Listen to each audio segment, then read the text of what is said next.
Hey interwebs. I just thought I would come on and pull a collective message for on this full moon, this blood moon, full moon energy in Taurus. I'm really looking, that energy is kind of releasing what it is we don't want in our lives. Taurus is very tangible, it's very about what's love centered, commitment centered, tactile, material centered. And that doesn't necessarily mean financial either. That can be about our physical health, it can be about our relationships, the people in it, our home, where we live, what we want that to look like, what we want that to be, to do. Um, Looking at our work, looking at what we want to commit our time and effort and energy to. And with it being a full moon, it's really about releasing the things that maybe don't bring that in. Obviously, Taurus is quite tied to Venus as well, so relationships, things looking pretty, things looking beautiful, but also a lot of fecundity and manifestation comes with that kind of attracting things towards you energy with Venus, and it's beautiful energy. So it's really about looking at aesthetic as much as energies and physical things around us. It could be that at this time you are choosing to remove things from your life, removing the clutter that is no longer serving you on the life that you want to start building your work, your whole life, working on focusing your energy of building your life towards. Um, and with it being a blue moon, sorry, a blood moon, it can have this energy of kind of heightened and erratic kind of energy to it. It can be very heightened emotions that are coming up. Um, it could be that you are picking up on energies in the house that are not serving you, if you feel overwhelmed or if you feel like your brain is cluttered. I mean, I have ADHD, my brain's always cluttered, but there are ways to work through and release the things that aren't serving you on the path of where it is you want to go. So I thought I would pick up the deck, the Moonchild Tarot, um, which is always by me. I always have my Moonchild, obviously Magpie Moonchild. I always have the Moonchild stuff around me. And the Moonchild deck sits on my desk all the time, and I just felt compelled with the full moon to pull a collective card to see really where we can harness the energies at the moment, and just see what message wants to come through for the collective today. So let's have a look. Let's have a see. This card has jumped. I love this. And that really is the energy of what I was just talking about. We have the death card. I'm going to wait for that to pick that up. There you go. The death card on the Moonchild deck. It's absolutely stunning card. It has the Kundalini kind of energy, the wisdom, the narrative of the wisdom. It has the death moth on there. It has the butterfly. Again, these are elements that are to do with transformation, the need, the period of constriction in order to expand, reducing and material constriction can be letting things go, reducing things down to the bare minimum. It can be looking at budgeting. We've got this tight winter coming up with energy bills where we are in the UK. Our currency, the pound is down in the exchange rates and everything. So we are finding that there's this cost of living crisis that's coming up, but I think there's also this kind of constrictive kind of energy anyway. And Death card is also representative of Scorpio, which is where the South Node is, the North and South nodes are, and it has this energy. And Scorpio is the opposite side to Taurus. And so Scorpio is those deeper, darker emotional energies that come up that allow us to transform. It's the kind of death energy as well, which we've just had Halloween, we've just had Samhain, it's the final harvest. And now from this point in, things are falling away and dying. And that's kind of really where this energy is. It's things that aren't serving us are falling away. We are going through this period where material resources, so we've had all the harvest and now we have to make that last through the winter. We have to make our finances work through this constrictive period. We have to let go of, the luxuries that don't actually serve us energetically. We have to let go of, um, subscriptions to things that are absolutely a luxury, and we want to support these people, but we just can't right now. We don't have the money to do that. We don't have the finances to, have Netflix and Disney and, and a subscription box delivered and the food parcel, like the HelloFresh or whatever come in. We absolutely would love to do that, but they are luxuries and we can't do that because our energy, we need heating and we need food and we need warmth more. And really with this death card, it's about moving in through to that cycle, but kind of taking ownership and making the decisions. With death card, there's an inevitable change happening, an end of one cycle and the beginning of another, but there is almost like this pressure test as we do that. But there is an element of control about what we do in that situation. If everything was being ripped and changed in one go, we'd have the Tower card. With the Death card, it can be several little things and things that have maybe been leaving our life for a while. You may see patterns of where it's slowly been removing itself out of your life. And it's kind of that acceptance and control moment where we let that go. We choose to let that go. We choose to release the energy rather than holding on to those memories or holding on to that item, because its energy isn't serving us anymore.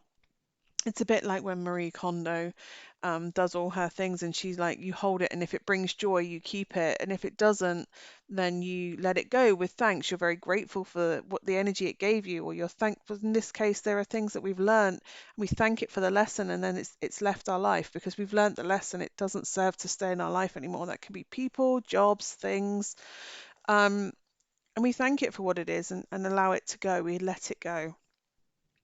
And like I said, with the constriction, with I mean, you think a snake, it's constricted by its skin as it grows and then it sheds its skin and it has this renewed thing. It allows that past skin, that past version of itself to be left behind because it's served its purpose. And yes, you can see the memories and you can have the token of the snake skin and everything, but ultimately it's moving forward. But in order to get out of that skin, it's very constricted to work its way out of that skin. With the butterfly and the moth, they're in the cocoon, especially with the butterflies. If you shouldn't help a butterfly out of its cocoon, it has to do it itself, because if it isn't, the pressure doesn't go through that pressure, that opening, the fluid doesn't go in the wings to keep them upright, and it literally cannot fly if it doesn't go through that constrictive period to be able to get its wings to fly. So again, constriction is necessary. It has to go through in order to strengthen and for you to grow into the role, the version of yourself that you're supposed to be. So from personal experience, I've been going through all my decks. There are an insane amount of decks in my property, in my house. Um, so it's really important. I've felt compelled the last week or so to be going through them and going, does this serve my practice? Does this still resonate with who I am as a reader, as a spiritual person, as a spiritual worker on my path, my personal path, or my work path? Does it all apply? And then allowing those things to leave, to thank them for the role that they played, to thank them for, serving those purposes. But I don't work with those energies anymore. It's okay to allow things to go. It's okay for your past to deviate from someone else, and you may find or something else, and it may be that they come round. But right now, it's just thanking those things for the lesson that they brought on this part of your journey, thanking them for that, and releasing them with love and gratitude, really, to go on their way. Or whatever emotion comes up. Sometimes we have to let things go angrily. Sometimes we have to process things in that way. There is a scorpion kicker in here with the death being the Scorpio card. Sometimes that's deep anger. Sometimes that's deep trauma that we're trying to process as part of that, to allow and release that to go. Um, Sometimes it's grief that comes up, that we have to allow the grief to be worked through and witnessed, because we have to allow part of it, because we never really truly get over grief. We grow around it, but we have to, there's part of an allowance of allowing yourself to feel it, allowing yourself to process.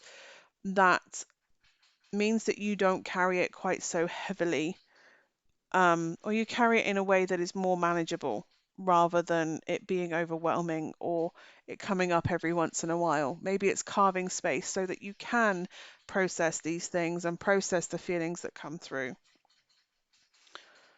So with this death card, it really is about everything that nature is doing at the moment, where everything is starting to fall away, it's starting to mulch down so all the nutrients can go into the earth ready to be progressed and brought through into spring. The nutrients and the seeds all find their way into the earth, and then we have the cold winter, and then things start to break back through in spring. We are going into the darkest part of the year, and that's okay. It's going to be tough. It's going to be a constriction, but we're really going to find our resilience and our strength, and we're also going to work through what we truly need, what is most important to us. We have all these holidays where we come together for hearth and home, and we honor our people that are there, and our family and our kith and our kin and our people that mean the most to us as we go through the winter. We have these gatherings for singing carols, or you have performances at the end of the year, or you have New Year's Eve to bring all these ideas of what do I want to let go of. We're going into that reflective period. What have I achieved this year? What didn't work? What did work? What do I want to set in motion for the next year coming in? Why it's that period of reflection and darkness that is going to be so important this next month, 2, 3 months, um, as we go through to darker days. Like you get to 6 o'clock at night now and it's pitch black. And you're like, how did that happen? I swear it was like light at 9 o'clock 2 or 3 weeks ago. um, but it's really about not being afraid of the darkness and stepping into it. The allowance, the control of the allowance of letting go, the allowance of it being darker, the allowance of constriction, and knowing that you can navigate that because you've done it once before.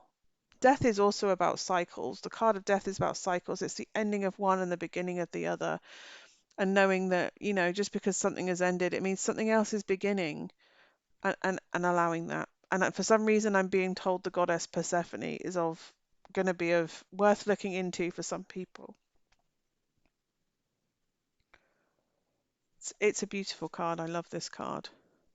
Danielle Knowles' artwork is incredible. I'm very aware that this is a really bad light for this, but the death card. If you look, she's kind of dancing in the dark. It's okay to dance in the dark.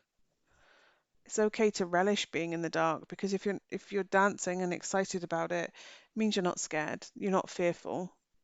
You're embracing that constriction. You're embracing the darkness, that there's an absence of light, because that's all darkness is. It's the absence of light.